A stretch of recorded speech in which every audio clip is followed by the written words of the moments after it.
ایک بزرگ فرماتے تھے اگر کسی کو تم برائی میں بھی دیکھو تو یہ سوچو ہو سکتا ہے اس کی زندگی کی آخری برائی ہو پھر وہ توبہ کر لے، اور میری زندگی کی ہو سکتا ہے یہ آخری نیکی ہو، مجھ سے کوئی گناہ سرزد ہو جائے۔ کتنے لوگ ہیں جو مرتبہ کمال پہ پہنچے لڑک گئے، بڑے بڑے لوگ تھے لیکن انجام ٹھیک نہیں ہوا۔ بلعم بن باورا کی مثال ہمارے سامنے موجود ہے۔ بنی اسرائیل کا مستجاب الدعوات ولی تھا، اور جب ہاتھ پھیلا کے منہ پہ ہاتھ پھیرتا تو ہاتھ بعد میں منہ پہ جاتے، قبولیت پہلے ہو جاتی۔ لیکن اسی کے بارے میں قرآن نے کہا نا، مثلہ کمثل الکلب، اس کی مثال کتے کی مثال ہے۔ زبان لٹک گئی تھی، زمین چاٹتا تھا، چونکہ اس کے ہاتھ نبی کے خلاف اٹھ گئے تھے۔ اس نے سمجھا تھا میں مستجاب الدعوات ہو گیا ہوں، اب جو چاہوں جس کے بارے چاہوں بد دعا کر دوں، لیکن بد دعا اپنے حق میں نکل گئی، زبان لٹک گئی۔ اس لیے میاں صاحب بولے، پڑھنے اتے مان کرینا نہ آکھی میں پڑھیا، او جبار کہار صداوے متا روڑ دیوے دودھ کڑیا۔ تو اس لیے ہر وقت ڈرتے رہو۔ ابھی ملیکہ کہتے ہیں میں نے 30 اصحاب رسول سے ملاقات کی ہے، 30 اصحاب رسول سے، تو میں نے ہر شخص کو فکر مند پایا ہے۔ وہ کہتے تھے ہمارا انجام ٹھیک ہو جائے، انجام ٹھیک ہو جائے۔ حضرت سیدنا ابو بکر صدیق رضی اللہ تعالیٰ عنہ، جن کے بارے میں میرے رسول کی زبان سے لفظ نکلے، ابو بکر فی الجنہ، ابو بکر جنتی ہے۔ لیکن وہ کہتے ہیں ایک چڑیا کو دیکھ کے شاخ پہ بیٹھی ہے، کہا واہ چڑیا کتنی موج ہے تجھے، ایک شاخ سے اڑتی ہے دوسری شاخ پہ بیٹھ جاتی ہے، اور قیامت کے دن تیرا حساب بھی نہیں ہوگا، پھنسے تو ہم ہیں جن کا حساب ہوگا۔ یہ وہ لوگ ہیں جن کی زندگی دیکھیے، ان الشیطان یفر من ظل عمر، عمر وہ ہے جس کے سائے سے شیطان بھی بھاگتا ہے، لیکن وہ کہتے ہیں کاش میں مٹی کا ڈھیلا ہوتا۔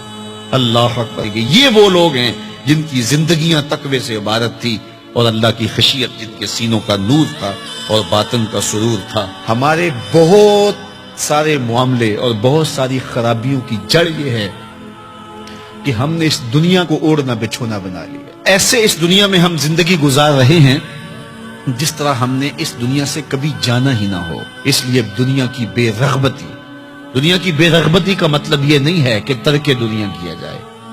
اس پر صوفیاء نے جو بات کہی وہ بہت خوبصورت کہی۔ وہ کہتے ہیں کہ دنیا کے اندر ایسے رہو جس طرح کشتی پانی میں رہتی ہے، کہ کشتی پانی میں رہتی بھی ہے لیکن پانی کو اپنے اندر آنے بھی نہیں دیتی۔ تم دنیا میں رہو، دنیا تمہارے اندر نہ رہے۔ اگر تم دنیا میں رہو گے تو خیر ہے، اگر دنیا تمہارے اندر رہی تو پھر کچھ نہیں بچ پائے گا۔ کشتی پانی میں رہے تو خود بھی تیرتی ہے، اوروں کو بھی تراتی ہے، لیکن اگر پانی کشتی میں آ گیا تو کشتی کو لے ڈوبے گا۔ اس کی رحمت کے دروازے کھلے ہیں، آج ہم اس کی چوکھٹ پہ آ جائیں، کل تو آنا ہی آنا ہے۔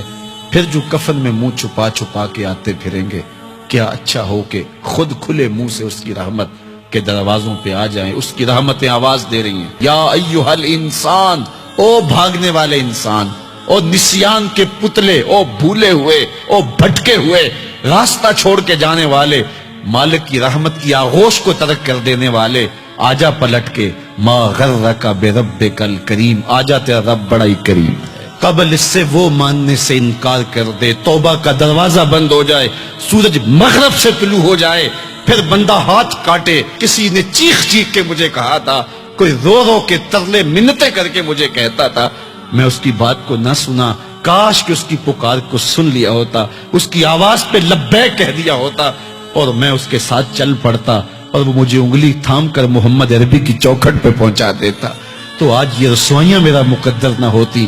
صاحبو آؤ، کتاب رحمت آواز دے رہی ہے، کتاب رحمت تمہاری انگلی تھام رہی ہے اور تمہیں حضور کی چوکھٹ تک پہنچا رہی ہے، اور آمنہ کا لال تجھے اپنے دامن میں لے کے رب سے مغفرت اور بخشش کا پروانہ لے کے دے رہا ہے۔ مجرم ہو تو منہ اشکوں سے دھوتے چلے آؤ، آؤ در تواب پہ روتے چلے آؤ، قرآن میں مذکور ہے بخشش کا طریقہ، سرکار کی دہلیز سے ہوتے چلے آؤ۔ اور تھوڑی سی زندگی باقی ہے، بہت زندگی کاٹ چکی، آوارگی میں کاٹ دی، اور گناہوں میں کاٹ دی، منمانیوں میں کاٹ دی، خواہشات نفس میں کاٹ دی۔ آئیے ابھی سے اپنے اندر کو تبدیل کر لیجئے، اپنے احوال کی تبدیلی کا عزم مصمم کر لیجئے۔